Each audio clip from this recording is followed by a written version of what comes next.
The RS-25 is a very complicated engine system, and it's more so than most rocket engines. The complexity is kind of defined in the fact that when we first started learning how to operate this engine, we literally had to burn a few of them up before we could learn how to get it started. The thing that starts you off in flowing fluid has to receive fluid from the items that it's feeding to.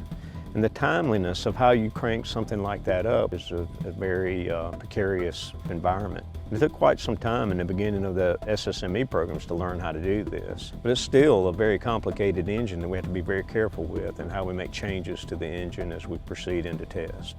I would 100% agree that it is the most complicated rocket engine out there on the market, but that's because it's the Ferrari of rocket engines. It was designed to be highly efficient, and when you're looking at designing a rocket engine, there are several different ways you can optimize it. You can optimize it through increasing its thrust, or increasing the weight to thrust ratio, or increasing its overall efficiency and how it consumes your propellants.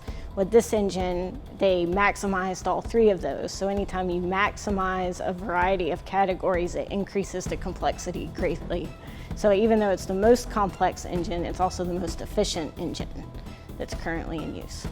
One of the main things that's different about SLS is that it's an expendable vehicle instead of a reusable vehicle. So on shuttle, we would light the engines, they'd take off, they'd fly for 8.5 minutes, they'd fire, and they'd come back with the orbiters.